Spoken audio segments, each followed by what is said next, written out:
नमस्कार, आप देख रहे हैं संसद टीवी। आपके साथ मैं हूं पराक्रम सिंह शेखावत। टॉप न्यूज में हम बात करेंगे देश और दुनिया की तमाम बड़ी खबरों की, बताएंगे आपको बिजनेस और खेल जगत के समाचार भी। तो आइए शुरुआत करते हैं टॉप न्यूज हेडलाइंस के साथ। केंद्र सरकार ने पीएफआई पर लगाया 5 साल का प्रतिबंध। टेरर लिंक के सबूत मिलने और एजेंसियों के रिपोर्ट के आधार पर लगा प्रतिबंध तत्काल प्रभाव से लागू। आरबीआई की मौद्रिक नीति समीक्षा बैठक आज से, चौथी बार बढ़ सकती है रेपो दर। महंगाई पर काबू पाने के लिए दुनिया भर के केंद्रीय बैंक्स बढ़ा चुके हैं ब्याज दर। विदेश मंत्री डॉक्टर एस जयशंकर ने अपने समकक्ष एंटनी ब्लिंकन से की मुलाकात। तेल की बढ़ती कीमत और विकासशील देशों की ऊर्जा आवश्यकताओं पर जताई चिंता। रणनीतिक साझेदारी मजबूत करने पर दोनों देशों की सहमति। अमर शहीद भगत सिंह की जयंती आज, प्रधानमंत्री नरेंद्र मोदी लोकसभा अध्यक्ष ने किया याद। चंडीगढ़ एयरपोर्ट को आज भगत सिंह का नाम देंगे प्रधानमंत्री। और भारत दक्षिण अफ्रीका टी20 सीरीज का पहला मैच आज। ऑस्ट्रेलिया से सीरीज जीतकर भारत बुलंद हौसले के साथ उतरेगा मैदान में। खिलाड़ियों की चोट बड़ी चुनौती।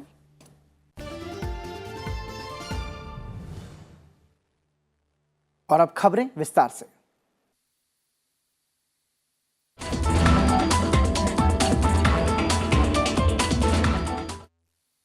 देश आज अमर शहीद भगत सिंह की जयंती मना रहा है। प्रधानमंत्री नरेंद्र मोदी ने इस अवसर पर देश के लिए कुर्बान होने वाले शहीद भगत सिंह को याद किया। साथ ही देशवासियों से उनके जीवन से प्रेरणा लेने की बात कही।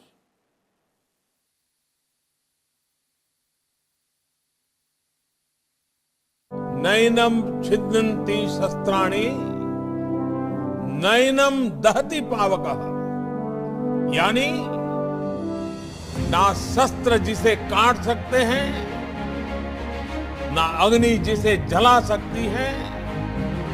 देश के लिए बलिदान देने वाले ऐसे ही होते हैं। उन्हें अमृतत्व प्राप्त होता है। वो प्रेरणा के पुष्प बनकर पीढ़ी दर पीढ़ी अपनी सुगंध बिखेरते रहते।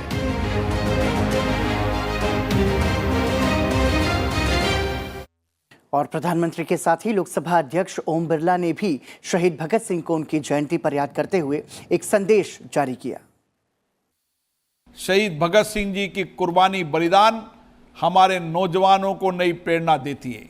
वो एक ऐसे पराक्रमी थे जिन्होंने देश सेवा के लिए उस समय कम उम्र के अंदर भी किस तरीके से भारत के अंदर क्रांतिकारियों के अंदर एक नया जोश आए, नया उत्साह आए, इसलिए उन्होंने बलिदान देकर भारत के उस समय नौजवानों को एक नई दिशा देने का काम किया।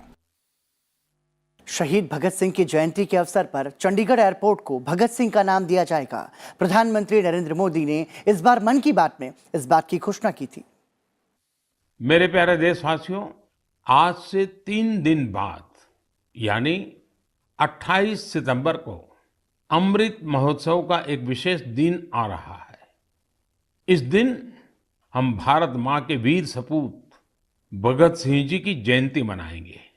भगत सिंह जी की जयंती के ठीक पहले उन्हें श्रद्धांजलि स्वरूप एक महत्वपूर्ण निर्णय किया है। यह तय किया है कि चंडीगढ़ एयरपोर्ट का नाम अब शहीद भगत सिंह जी के नाम पर रखा जाएगा। और शहीद भगत सिंह की जयंती पर संसद टीवी भी उन्हें नमन करता है। बात करते हैं अगली खबर की। केंद्र सरकार ने popular front of India PFI पर 5 साल के लिए प्रतिबंध लगा दिया है। केंद्र सरकार ने पीएफआई, उसके सहयोगियों और मोर्चों को तत्काल प्रभाव से एक गैर कानूनी संगठन घोषित कर दिया है। पीएफआई के देश भर में स्थित ठिकानों पर मारे गए छापों के बाद यह फैसला लिया गया है। इन छापों में सैकड़ों गिरफ्तारियां हुई हैं। बड़ी मात्रा में आपत्तिजनक सामग्री जब्त की गई है। गृह मंत्रालय ने पीएफआई पर प्रतिबंध लगाने की अधिसूचना जारी की है। यही नहीं, मंत्रालय ने कैंपस फ्रंट जैसे संबद्ध संगठनों को भी यूएपीए के तहत गैर कानूनी घोषित किया है। कई राज्यों ने केंद्र सरकार से पीएफआई पर प्रतिबंध लगाने की मांग की थी। आपको बता दें कि ईडी और एनआईए के पहले दौर की छापेमारी में 106 लोगों को गिरफ्तार किया गया था। वहीं दूसरे दौर की छापेमारी में 247 लोगों को गिरफ्तार किया गया। गृह मंत्रालय का कहना है कि आतंकी संबंध के सबूत मिलने और एजेंसियों की रिपोर्ट के आधार पर यह कार्रवाई की गई है। पीएफआई से जुड़े संगठनों को भी प्रतिबंधित कर दिया गया है। इनमें campus front of India, rehab India foundation, all India इमाम काउंसिल और अन्य कई संगठन शामिल हैं। और इस संवेदनशील मुद्दे पर ज्यादा बातचीत के लिए हमारे साथ फोन लाइन पर मौजूद हैं हमारे संवाददाता अखिलेश सुमन। अखिलेश, समझना चाहेंगे आपसे, चूंकि इतनी बड़ी कार्रवाई की गई है और इसमें अब पीएफआई का जो टेरर लिंक है उसका भी खुलासा हुआ है, कितना बड़ा शिकंजा है ये और क्या अपडेट इसको लेकर आपके पास? देखिए, बहुत बड़ा शिकंजा है पराक्रम, इसलिए कि देखिए पीएफआई के खिलाफ तकरीबन 5 सालों से जांच चल रही थी और एक एक बिंदु को उसमें जोड़ा जा रहा था और अंत में 2 चरणों में जो छापेमारी हुई, तकरीबन 850 जगहों पे छापेमारी हुई है और उसके बाद इतने लोगों को, बड़ी संख्या में लोगों को गिरफ्तार किया गया। जो पता चला है कि इनके संबंध जो थे आईसिस जैसे अंतर्राष्ट्रीय खूंखार आतंकवादी संगठन से थे। उसके अलावा बांग्लादेश में प्रतिबंधित जमातुल मुजाहिदीन जैसे खूंखार संगठन के साथ इनके संबंध थे। और जब जानते हैं कि ऐसे आतंकवादी अंतर्राष्ट्रीय गिरोह के साथ संबंध होता है तो भारत में कितनी बड़ी साजिश में संलग्न है, तो सबके लिए शॉकिंग है कि लगता था कि एक खास समुदाय के लिए सामाजिक काम करते हैं, लेकिन इसके पीछे जो पूरी जो रणनीति थी इनकी, वो भारत में खूंखार आतंकवाद पैदा करना, उसके अलावा रिक्रूटमेंट एजेंसी के रूप में काम कर रहे थे। उसके अलावा जो था कि तरह तरह से फंड जुटाकर लोगों को कट्टरवाद की ट्रेनिंग देना, हथियारों की ट्रेनिंग देना, ये सारी बातें थी शामिल और इसके चलते ही इनके बारे में निर्णय लिया गया कि इन्हें प्रतिबंधित किया जाता है। देखिए, 2010 में इन्होंने रजिस्ट्रेशन कराया था दिल्ली में और आज 2022 है। इतने कम दिनों में ही इन्होंने इतना बड़ा नेटवर्क देश के तकरीबन सभी राज्यों में स्थापित कर लिया था और यह निश्चित तौर पे देश की सुरक्षा और अखंडता के लिए बहुत खतरा था और हमारे लोकतांत्रिक ढांचे के लिए भी एक बड़ी चुनौती थी। इसीलिए अंत में यह तय किया गया कि पॉपुलर फ्रंट ऑफ इंडिया और उसके अलावा इनके साथ जो भी जुड़े हुए संगठन है सबको प्रतिबंधित किया जाता है और निश्चित तौर पे इससे हतोत्साहिता की स्थिति पैदा होगी। जो भी इनसे जुड़े हुए लोग हैं, जो ही इनके साथ सहानुभूति प्रकट करते हैं और जो भी इनके साथ जुड़े हुए हैं। बहुत बहुत धन्यवाद अखिलेश सुमन इस तमाम जानकारी के लिए। अब बढ़ते हैं अगली खबर की ओर। सुप्रीम कोर्ट की कार्यवाही की लाइव स्ट्रीमिंग को पहले दिन करीब 8 लाख लोगों ने देखा। 27 सितंबर 2022 को सुप्रीम कोर्ट के लिए ऐतिहासिक माना जाएगा क्योंकि इस दिन से संविधान पीठों में होने वाली सुनवाई का सीधा प्रसारण शुरू कर दिया गया। कोर्ट ने पारदर्शिता की ओर एक बड़ा कदम बढ़ाते हुए राष्ट्रीय महत्व के मुकदमों का सीधा प्रसारण शुरू किया है। कोर्ट नंबर 1 में बैठी संविधान पीठ की अध्यक्षता प्रधान न्यायाधीश यू ललित ने की। इस पीठ ने ईडब्ल्यूएस यानी कि इकोनॉमिक वीकर सेक्शन आरक्षण पर सुनवाई की। बहस पूरी होने के बाद कोर्ट ने अपना फैसला सुरक्षित रख लिया। 27 सितंबर 2018 को तत्कालीन प्रधान न्यायाधीश दीपक मिश्रा ने संवैधानिक महत्व के मामलों की कार्यवाही के सीधे प्रसारण या वेबकास्ट को लेकर ऐतिहासिक निर्णय लिया था। और अब बात अगली खबर की। दिल्ली शराब नीति मामले में केंद्रीय जांच ब्यूरो ने मंगलवार को एक आरोपी बिजनेसमैन विजय नायर को गिरफ्तार किया है। इस मामले में यह पहली गिरफ्तारी है। इस मामले में दिल्ली के उप मुख्यमंत्री मनीष सिसोदिया भी आरोपी हैं। विजय नायर को गिरफ्तारी से पहले सीबीआई मुख्यालय बुलाया गया था और लंबी पूछताछ के बाद उन्हें गिरफ्तार कर लिया गया। दिल्ली आबकारी नीति के कार्यान्वयन में कथित भ्रष्टाचार की अपनी जांच के हिस्से के रूप में सीबीआई नायर से जुड़ी कई कंपनियों के लेन देन की जांच कर रही है, जिनमें Only Much Louder, Babble Fish और मदरवियर शामिल है।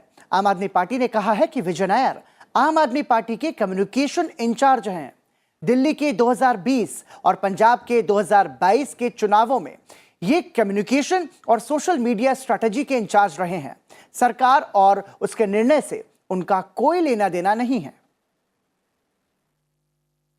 विदेश मंत्री डॉक्टर एस जयशंकर ने विकासशील देशों की ऊर्जा आवश्यकताओं को लेकर चिंता जाहिर की है। साथ ही तेल की कीमतों में बढ़ोतरी पर अफसोस भी जाहिर किया है। विदेश मंत्री ने यूक्रेन युद्ध के बारे में स्पष्ट किया कि भारत ने निजी, सार्वजनिक, गोपनीय और निरंतर रूप से यह रुख अपनाया है कि यह संघर्ष किसी के भी हित में नहीं है।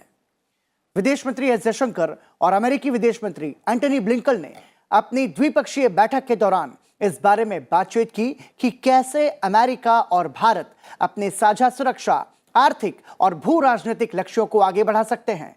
दोनों देशों के विदेश मंत्रियों ने कट्टरपंथ, उग्रवाद और कट्टरवाद का मुकाबला करने पर भी सहमति जताई। In today's meeting, we discussed our political coordination, working together in plurilateral and multilateral formats, and exchanging assessments and collaborating on important regional issues and global challenges. I would specifically mention the Ukraine conflict and the Indo-Pacific situation in that regard. I shared with Secretary Blinken my experience of interactions during the UN General Assembly about the deep anxieties in the global south on fuel, on food, on fertilizers. The increasing salience of green growth, digital development, and affordable health is today very, very evident. We must not let current developments jeopardize Agenda 2030 on SDGs or to deflect us from climate action and climate justice commitments. रक्षा मंत्री राजनाथ सिंह ने कहा है कि भारत ने 2025 तक रक्षा विनिर्माण क्षेत्र में 1,75,00,000 रुपए के कारोबार का लक्ष्य रखा है और सैन्य उपकरणों के घरेलू उत्पादन को बढ़ावा देना भी सरकार की प्राथमिकता है। दिल्ली में भारतीय रक्षा विनिर्माता संस्था के 5वें वार्षिक अधिवेशन को संबोधित करते हुए रक्षा मंत्री राजनाथ सिंह ने कहा कि सरकार ने घरेलू रक्षा उद्योगों को समर्थन देने के प्रयासों के तहत घरेलू कंपनियों से सैन्य उपकरणों की खरीद के लिए इस साल के रक्षा बजट में लगभग 85,000 करोड़ रुपए की राशि अलग से रखी है। राजनाथ सिंह ने कहा कि रक्षा मंत्रालय अलग अलग समय सीमा के बाद 309 रक्षा वस्तुओं का आयात न करने से संबंधित 3 सूची पहले ही जारी कर चुका है। 2022-2023 के लिए 68% यानी लगभग 85,000 करोड़ कर दिया गया है और उसमें से भी 25% राशि केवल डोमेस्टिक प्राइवेट सेक्टर के लिए रिजर्व्ड है। उधर सुप्रीम कोर्ट से शिवसेना के उद्धव ठाकरे गुट को झटका लगा है। कोर्ट ने असली शिवसेना के दावे पर चुनाव आयोग की सुनवाई पर रोक लगाने से इनकार कर दिया है। सुप्रीम कोर्ट ने चुनाव आयोग को यह तय करने की अनुमति दे दी है कि उद्धव ठाकरे और एकनाथ शिंदे के बीच किस गुट को असली शिवसेना पार्टी के रूप में मान्यता दी जाए और पार्टी का चिन्ह आवंटित किया जाए। सुप्रीम कोर्ट ने उद्धव ठाकरे समूह की याचिका को खारिज कर दिया। सुप्रीम कोर्ट ने 23 अगस्त को शिवसेना के दोनों गुटों की ओर से दाखिल उन याचिकाओं को 5 सदस्यीय संविधान पीठ के पास भेज दिया था, जिनमें दल बदल, विलय और अयोग्यता से जुड़े कई संवैधानिक सवाल उठाए गए हैं। कांग्रेस की राजस्थान इकाई में विधायकों की खुली बगावत के बाद लगातार हलचल मची हुई है। इस पूरे घटनाक्रम को लेकर पार्टी अध्यक्ष सोनिया गांधी की सख्त नाराजगी की खबरों के बीच प्रदेश के मुख्यमंत्री अशोक गहलोत अब अपने विधायकों को मनाने में जुट गए हैं। खबर है कि गहलोत ने मंगलवार को कांग्रेस अध्यक्ष से बात की और उसके बाद जयपुर में पार्टी विधायकों और मंत्रियों की मीटिंग बुलाई। सोनिया गांधी के सख्त रुख से बगावत करने वाले विधायकों के सुर भी इसके बाद बदले हुए नजर आए। न तो किसी विधायक को जबरदस्ती बुलाया गया, न किसी विधायक को रोका, न किसी विधायक को अंधेरे में रख के दस्तखत कराए गए, न किसी विधायक से जोर जबरदस्ती की गई।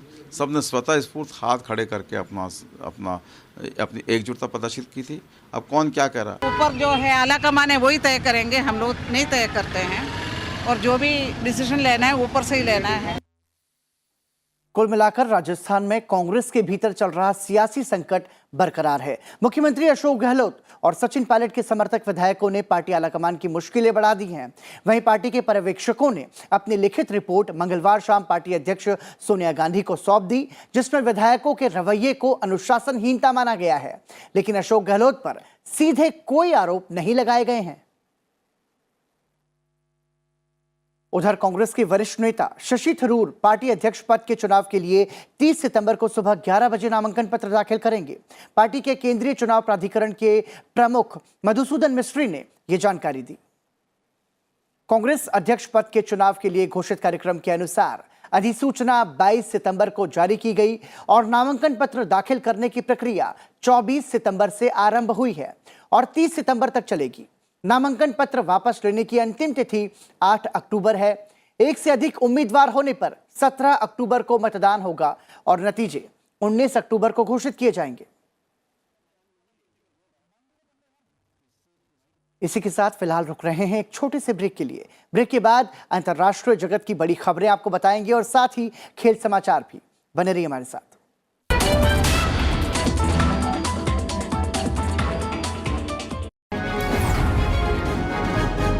We are discussing the Securities and Exchange Board of India Act 1992. I want you to imagine what would have been the position if there was no SEBI Act and no SEBI. There would have been complete pandemonium. The strong would have walked over the weak in the securities market. It protects the investors and it develops the market and also regulates the market so that all stakeholders of the market and the security holders are all protected. Watch with us 75 years, laws that shaped India.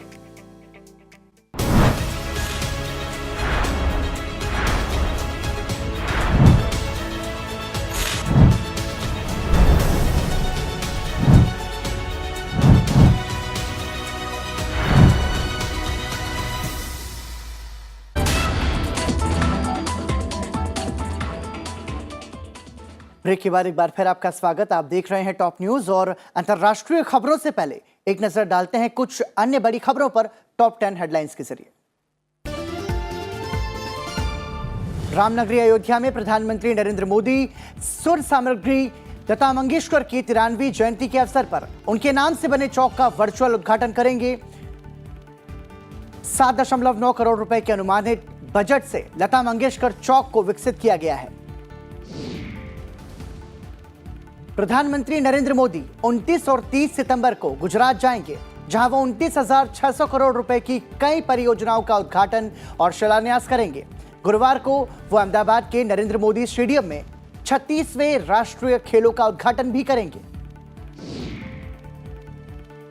Lok Sabha अध्यक्ष ओम बिरला आज पुणे में Maharashtra girls education society के commerce college campus के उद्घाटन समारोह में भाग लेंगे।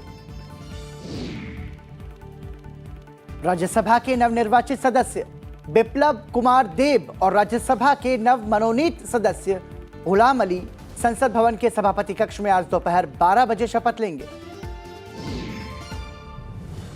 केंद्रीय गृह एवं सहकारिता मंत्री अमित शाह आज राष्ट्रीय आपदा प्रबंधन प्राधिकरण के 18वें स्थापना दिवस के कार्यक्रम में मुख्य अतिथि के तौर पर शामिल होंगे। इस दौरान वो एनडीएमए अधिकारियों और अन्य लोगों को भी संबोधित करेंगे। नोटबंदी की संवैधानिक वैधता को चुनौती देने वाली याचिकाओं पर आज सुप्रीम कोर्ट में सुनवाई होगी। इस मामले की सुनवाई सुप्रीम कोर्ट की संविधान पीठ करेगी। सुप्रीम कोर्ट की एक संविधान पीठ आज से उस मामले की सुनवाई के साथ शुरू करेगी जहां विवाह भंग करने के लिए भारत के संविधान 1950 के अनुच्छेद 142 के तहत अपनी शक्तियों की सीमा पर विचार करने की मांग की गई है। केंद्रीय सड़क परिवहन और राजमार्ग मंत्री नितिन गडकरी आज भारत में पहली फ्लैक्स फ्यूल कार का अनावरण करेंगे। ये गाड़ी फ्लैक्स फ्यूल तकनीक से लैस है। आन मिलो सजना और कटी पतंग जैसी फिल्मों में अभिनय कर चुकी बॉलीवुड की दिग्गज अभिनेत्री आशा पारेख को दादा साहब फाल्के अवार्ड 2020 से सम्मानित किया जा रहा है। 60-70 के दशक में अपनी खूबसूरती और अभिनय से प्रशंसकों के दिलों पर राज करने वाली आशा पारेख को यह सम्मान सिनेमा में उनके अतुलनीय योगदान के लिए दिया जा रहा है। जॉर्जिया मेलोनी इटली की नई प्रधानमंत्री बन गई हैं। इस मौके पर भारतीय प्रधानमंत्री नरेंद्र मोदी ने ट्वीट कर उन्हें बधाई दी। प्रधानमंत्री नरेंद्र मोदी ने भविष्य में दोनों देशों के हित में परस्पर साथ काम करने की बात कही है। और आइए अपना नजर डालते हैं अंतर्राष्ट्रीय खबरों पर।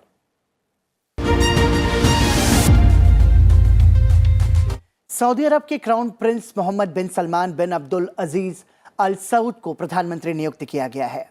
सऊदी अरब ने शाही आदेश का हवाला देते हुए बताया कि सऊदी अरब के राजा सलमान बिन अब्दुल अजीज की ओर से दिए गए कैबिनेट फेरबदल के आदेश के अनुसार सऊदी अरब के क्राउन प्रिंस मोहम्मद बिन सलमान अब प्रधानमंत्री होंगे और दूसरे बेटे प्रिंस खालिद बिन सलमान रक्षा मंत्री बनेंगे। कैबिनेट फेरबदल में यूसुफ बिन अब्दुल्ला बिन मोहम्मद अल बनियान को शिक्षा मंत्री के रूप में नियुक्त किया गया है। कर धोखाधड़ी मामले में दोषी ठहराए जाने के चलते लगी रोक के करीब एक दशक बाद इटली के पूर्व प्रधानमंत्री सिल्वियो ब्लुर्लुस्कोनी एक बार फिर सांसद सीनेटर के रूप में निर्वाचित होकर संसद पहुंचे हैं। 3 दशक तक इटली की राजनीति में दबदबा रखने वाले बर्लुस्कोनी मोन्जा सीट से 50% से अधिक वोट पाकर इटली की संसद के ऊपरी सदन के लिए चुने गए। हालांकि उनकी पार्टी फोर्जा इटालिया 2018 के आम चुनाव जैसा प्रदर्शन नहीं कर सकी। अफगानिस्तान की सीमा से लगे पाकिस्तान के अशांत खैबर पख्तूनख्वा प्रांत में एक आत्मघाती हमलावर ने पाकिस्तानी सेना के एक काफिले पर हमला कर दिया। इस हमले में कम से कम 21 सैनिक घायल हो गए। हमलावर ने खैबर पख्तूनख्वा प्रांत के उत्तरी वजीरिस्तान में मीर अली बाईपास रोड पर सेना के वाहन को निशाना बनाया। हाल में तहरीक तालिबान पाकिस्तान द्वारा संघर्ष विराम करने के बावजूद जनजातीय जिलों में आतंकवादियों द्वारा सुरक्षा बलों पर हमलों में तेजी देखी गई है। टाइफून नोरू आज सुबह वियतनाम के केंद्रीय तट पर पहुंच गया। वियतनाम सरकार के मुताबिक शक्तिशाली हवाएं और भारी बारिश की वजह से हजारों लोगों ने आश्रयों में शरण ली है। वियतनाम के तीसरे सबसे बड़े शहर दनांग में जोरदार झोंकों ने ऊंची इमारतों को हिलाकर रख दिया। तूफान की वजह से कई इलाकों में बड़े पैमाने पर बिजली कटौती की भी खबर सामने आई है। आंकड़ों के मुताबिक वियतनाम में 2 लाख से अधिक लोगों ने रात भर आश्रयों में शरण ली थी। विशेषज्ञों की माने तो तूफान दक्षिण पूर्व एशियाई राष्ट्र को मारने के लिए सबसे बड़ा तूफान होगा। प्रो मॉस्को अधिकारियों ने कहा है कि यूक्रेन के 4 कब्जे वाले क्षेत्रों में से एक क्रेमलिन ऑर्केस्ट्रेटेड के निवासियों ने वोट के जरिए रूस में शामिल होने के लिए मतदान किया है। हालांकि यूएस और उसके पश्चिमी सहयोगियों ने इसे नाजायज मानते हुए खारिज कर दिया। जापोरिजिया इलाके में रूस के जरिए स्थापित चुनाव अधिकारियों के अनुसार मतदान में 93.11% मतपत्र विलय के समर्थन में थे। 3 अन्य यूक्रेनी क्षेत्रों के परिणाम शीघ्र ही आने की उम्मीद थी। यूक्रेन के राष्ट्रपति वोलोदिमीर ज़ेलेंस्की ने कसम खाई कि कीव मॉस्को के कब्जे वाले क्षेत्रों में अपने नागरिकों की रक्षा करने और जनमत संग्रह को तमाशा के रूप में खारिज कर दिया। भूकंप विज्ञानियों ने कहा है कि रूस से जर्मनी के लिए पानी के नीचे चलने वाली 2 प्राकृतिक गैस पाइपलाइनों में असामान्य रिसाव की खोज से पहले विस्फोटों ने बाल्टिक सागर को हिला दिया। डेनमार्क के प्रधानमंत्री मेटे फ्रेडरिक्सेन ने कहा कि उनकी सरकार ने लीक को अज्ञात अपराधियों द्वारा जानबूझकर की गई कार्रवाई के परिणाम के रूप में इसे माना है। अन्य यूरोपीय नेताओं और विशेषज्ञों ने इस मामले में यूक्रेन में युद्ध के कारण रूस के साथ ऊर्जा गतिरोध के बीच संभावित तोड़फोड़ की ओर इशारा किया। जर्मनी की सरकार की योजना है कि वो देश के बाकी 3 परमाणु ऊर्जा संयंत्रों में से 2 को अप्रैल के मध्य तक चालू रखेगा। जर्मनी सरकार के मुताबिक वो ये इसलिए करेगा ताकि संभावित शीतकालीन ऊर्जा की कमी अर्थव्यवस्था और ऊर्जा मंत्री को रोकने में मदद मिल सके। अर्थव्यवस्था और ऊर्जा मंत्री रॉबर्ट हेबेक की घोषणा है कि सरकार ने आधिकारिक तौर पर वर्ष के अंत तक अपने परमाणु संयंत्रों को बंद करने की जर्मनी की लंबे समय से चली आ रही योजना को उलट दिया है। अमेरिकी राष्ट्रपति जो बाइडेन ने 1,25,000 रिफ्यूजियों के प्रवेश के लिए 2023 में बजट तय किया है। हालांकि ये लक्ष्य से बहुत कम है। आपको बता दें कि शरणार्थी अधिवक्ता अमेरिकी शरणार्थी प्रवेश कार्यक्रम को बहाल करने के लिए बाइडेन प्रशासन की ओर अधिक जोर दे रहे हैं। कार्यक्रम को ट्रंप प्रशासन के तहत गहरी कटौती का सामना करना पड़ा, जिसने प्रवेश को रिकॉर्ड के रूप में कम कर दिया। स्पेन की एक अदालत ने कोलंबियन पॉप गायक शकीरा पर टैक्स धोखाधड़ी का मुकदमा चलाने की अनुमति दे दी। शकीरा पर आरोप है कि उन्होंने वर्ष 2012 से 2014 के दौरान हुई कमाई पर 1 करोड़ 45 लाख यूरो का टैक्स जमा नहीं कराया था। 45 साल की शकीरा किसी भी धोखाधड़ी से इनकार कर रही हैं। और अंतर्राष्ट्रीय खबरों के बाद आइए अब नजर डालते हैं आर्थिक जगत से जुड़ी खबरों पर।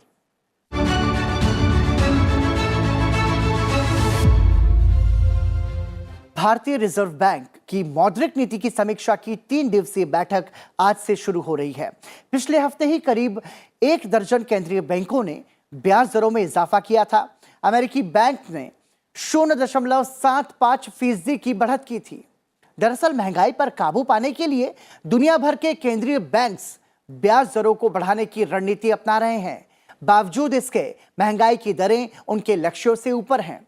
भारत में खुदरा महंगाई की दर 7% है, जबकि आरबीआई का लक्ष्य 2 से 6% है।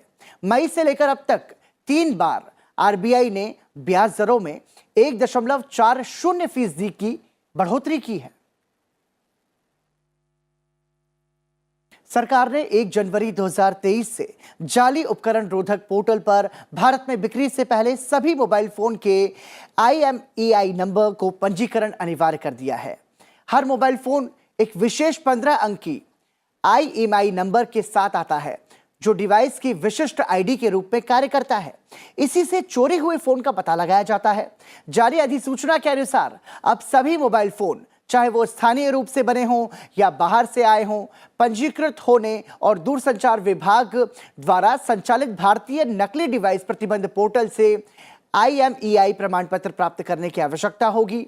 निर्माताओं को मोबाइल फोन की पहली बिक्री से पहले दूरसंचार विभाग में भारतीय जाली उपकरण रोधक पोर्टल में भारत में निर्मित हर मोबाइल फोन की अंतर्राष्ट्रीय मोबाइल उपकरण पहचान संख्या पंजीकृत करना अनिवार्य होगा।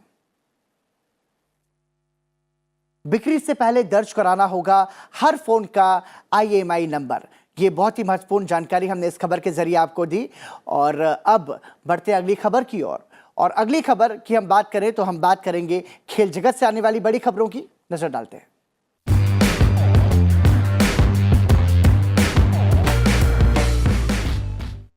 ऑस्ट्रेलिया के बाद अब टीम इंडिया साउथ अफ्रीका के साथ 3 T20 मैचों की सीरीज खेलेगी। भारत और साउथ अफ्रीका के बीच T20 सीरीज का पहला मैच तिरुवनंतपुरम में खेला जाएगा। ऑस्ट्रेलिया में होने वाले T20 वर्ल्ड कप से पहले टीम इंडिया इस सीरीज को अपनी आखिरी तैयारी के तौर पर देख रही है। दोनों टीमों के बीच पहला T20 मुकाबला शाम 7 बजे खेला जाएगा।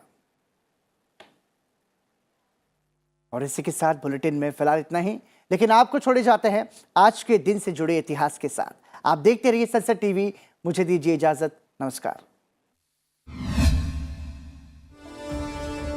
28 सितंबर साल 1907 का यह दिन इतिहास में भारत माता के सपूत अमर शहीद भगत सिंह के जन्मदिन के तौर पर दर्ज है। साल 1920 में महात्मा गांधी के असहयोग आंदोलन से प्रभावित होकर 1921 में भगत सिंह ने स्कूल छोड़ दिया और आंदोलन में शामिल हो गए। साल 1928 में साइमन कमीशन के विरोध में लाला लाजपत राय के नेतृत्व में शांतिपूर्ण तरीके से विरोध हुआ, जिसमें अंग्रेज अधीक्षक सैंडर्स के आदेश पर हुए लाठीचार्ज में लाला लाजपत राय बुरी तरह से घायल हुए और बाद में उनकी मृत्यु हो गई। भगत सिंह ने राजगुरु सुखदेव, चंद्रशेखर आजाद और जयगोपाल के साथ मिलकर सैंडर्स को मारकर लालाजी की मौत का बदला लिया। सैंडर्स की हत्या ने भगत सिंह को पूरे देश में क्रांतिकारी की पहचान दिला दी। साल 1929 के दिन भगत सिंह ने बटुकेश्वर दत्त के साथ मिलकर अंग्रेजी हुकूमत के खिलाफ प्रदर्शन करते हुए संसद में बम फेंका और दोनों ने नारा लगाया, इनकलाब जिंदाबाद, साम्राज्यवाद का नाश हो। बाद में भगत सिंह, राजगुरु सुखदेव और अन्य क्रांतिकारियों पर लाहौर षड्यंत्र के तहत मुकदमा चला। इन क्रांतिकारियों ने ताकत के बल पर आजादी दिलाने की ठानी और क्रांति के पर्याय बनकर अमर हो गए। अंग्रेजों ने भगत सिंह और अन्य क्रांतिकारियों की बढ़ती लोकप्रियता और 24 मार्च को होने वाले संभावित विद्रोह की वजह से 23 मार्च 1931 को ही भगत सिंह, राजगुरु और सुखदेव को फांसी दे दी। क्रांति के सर्वोच्च शिखर पर पहुंचकर ये महान क्रांतिकारी आजादी के लिए हंसते हंसते फांसी के फंदों को चूमकर अमर हो गए। 28 सितंबर साल 1929 को स्वर साम्राज्ञी लता मंगेशकर का जन्म मध्य प्रदेश के इंदौर में हुआ। लता मंगेशकर देश की सबसे लोकप्रिय पार्श्व गायिका रहीं, जिनका 6 दशकों का संगीतमय सफर उपलब्धियों से भरा रहा। लता ने 30 से ज्यादा भाषाओं में फिल्मी और गैर फिल्मी गाने गाए। उन्हें राष्ट्र की आवाज, भारत कोकिला और स्वर कोकिला जैसे नामों से अलंकृत किया गया। लता मंगेशकर को साल 1969 में पद्म भूषण, साल 1989 में दादा साहेब फाल्के अवार्ड, साल 1999 में पद्म विभूषण, साल 2007 में लेजन ऑफ ऑनर और साल 2001 में भारत के सर्वोच्च नागरिक सम्मान भारत रत्न से नवाजा गया।